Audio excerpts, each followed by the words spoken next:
Hello, citizens of YouTube. This is the Geeky Nerd here, and today we're going to be talking about the Griffin Armament Port Pocket Bulk Carrier Group and how it's a little bit special. It's fairly new to the market, so I want to make this video because I know there wasn't many out there, and I was just so curious for myself. I had to get one, so hope you guys enjoy the video here. But before I begin, I'd like to say a big thank you out to everyone who's liked, commented, and subscribed on the previous videos. I always appreciate it and always enjoy talking to you guys. But if you're new here to the channel, welcome. And if you enjoy this video, enjoy this type of content, please consider liking, commenting, and or subscribing. Whew, with the PR out the way, let's get into it. So the Griffin Armament Port Pocket is a bulk carrier. Again, like I said, it's just come out just some here recently, and I had to get my hands on one because this video is going in depth about this bulk carrier group, as well as a continuation of a longer mini series of the Ultimate Suppressed AR and going over each individual part. So please check out the other videos for that build and look for the final build, right? But talking about this bulk carrier. So what does it do? What's so special about it? Well, here's the box it comes in, right? It's got the perpetual warranty. And here it is. Obviously, open it just to make sure because I literally could not wait because it's just really cool piece of engineering. And here it is. But wait a minute, something's missing. So this is Griffin Armament's answer to the KAK down vent K-spec bulk carrier group, right? And so one thing that you guys, I'm sure if you're watching this know, is that the K-spec, it achieved a couple things. It did reduce port pop, but it also reduced gas to the face. But its primary function being reducing gas to the face, and a secondary function being reducing that port pop. Just the noise at your ear when shooting a suppressed AR, 300 blackout, anything like that, right? Now, where Griffin Armament set out to do something a little bit differently is theirs was to reduce sound and then also reduce gas to the face as a side effect, right? So I've seen a lot of videos comparing or trying to compare, right? The KAK to this, that, and the other. And when it comes down from the KAK to this, I think they both serve different purposes. If you're looking for less gas, I would say get the KAK. If you're looking for less port pop, I would say get the Griffin. But I think overall, the Griffin wins as an evolving piece of the bulk carrier group. So with that here, we're just going to get into looking at the fine details here. So this bulk carrier is made from 17-4 stainless steel. So obviously, but instead of it being like S7 tool steel, which is very heavy, like how Sharps does, as well as being like 9130 or anything like that. 17-4 stainless is a very happy medium, right? It's not as hard as S7, but it's more harder than like 9130. So it's at that happy middle ground. So definitely a rugged bulk carrier. But again, looking at the port here, you can see it is very nicely machined out, and it allows area for that gas to expand, right? And so what it's going to do is it's going to act as a in your upper receiver. It's going to essentially use the concave wall in there as a space void to allow the gas to cool, expand, and then it will downward eject it into your mag well, same as the K-spec would, right? Now, one misconception that I've been seeing a lot, right, is that's going to inherently just really foul up your mags, right? It is going to get your mags dirtier, but it's not going to reduce reliability, only because as it's hitting that top round, that round is then getting fed in and getting blasted out before it really has a chance to kind of build up and accumulate. And also considering the size of this, right, it's a little bit less than the K-spec. The KAK one has holes down below. Again, not bashing the K-spec, just does something a little differently, right? And has those holes down below and essentially acts as your lower receiver as being a sacrificial void for those gases to expand, where in the Griffin Armament here, in the port pocket, it acts as against your sidewall and artificially creates that space for it to cool. Same as you would a suppressor, right, guys? But so it does have there, I guess you say it is like a melanated. It is not any like DLC or anything like that, anything crazy. It's not like Tenefer. It's definitely slick, but it's not crazy slick. I would say it would be more slick than a phosphate, less slick than a nitride, or right around there. The gas key is properly staked with nice, appears to be like grade A fasteners with ridges, and so overall, very nice. Gas key itself is nickel boron nib X coated. You see here, there's no gas fence on the side. again, because gas vents are on the other side. Um, and it does have these uh, sand cutter rail, sand cutter engravings here on both sides, right? Well, actually, this side kind of acts as its artificial scraper, but on this side here, you have your forward assist.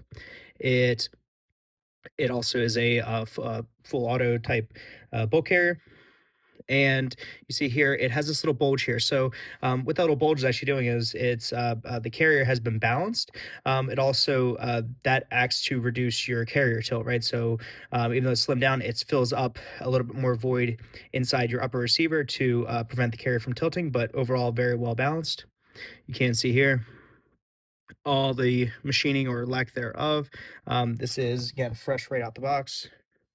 Try to wipe some of that off. You can't see there really isn't that much. There maybe is a little bit of machining marks on the inside. You can feel it with your finger, but that is a non-critical area. Looking down here, you can see there's a little bit on the rougher side, I'd say. Again, this is a brand new product to the market, so probably need to refine the machining just ever so slightly. But again, that's really a non-critical area, right? You want the finish on the outside, not the finish on the inside, but all the areas where the finish is exposed. Very nice. Looking on the inside there, you can see, look at this here, you can see inside the bolt area. Does not appear to be chrome lined. Um, it's just very smooth finish, similar to like a nitride where you don't need a chrome line it as it is already smooth enough. And again, you can see there's port pocket there. Sorry about that jump there, guys. I had to grab the upper receiver as well. I just wanted to show you guys here. And again, talking about how this technology is working. So as you see here, again, we have that port pocket. And here we have my Voltor upper receiver.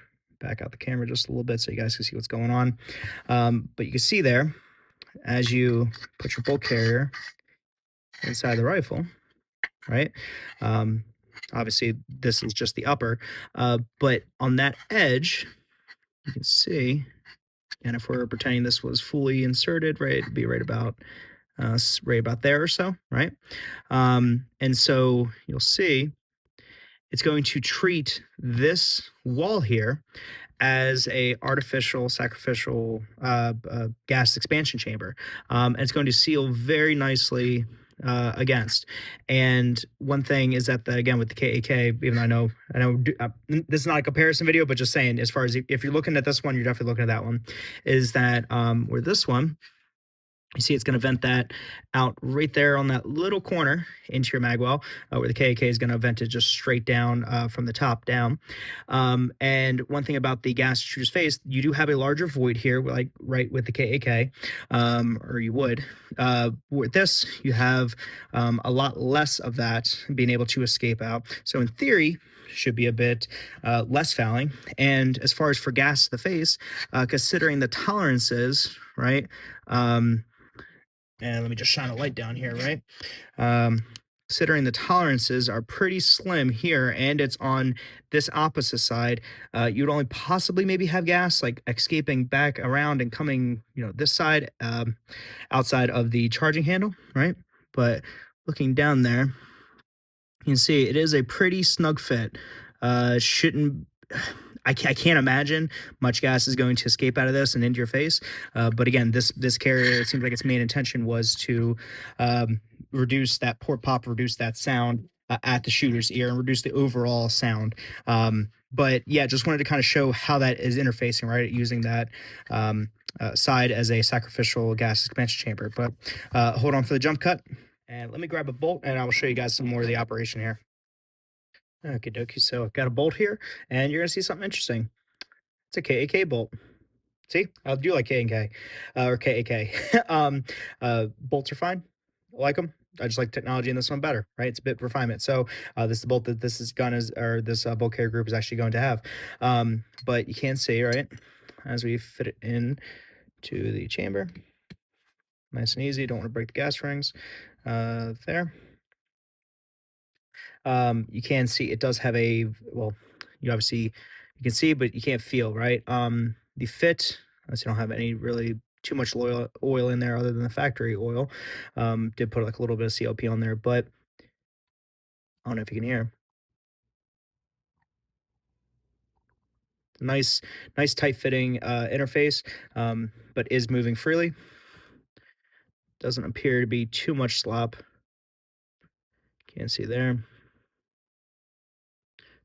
Just not looking around. Let's have a bit of movement.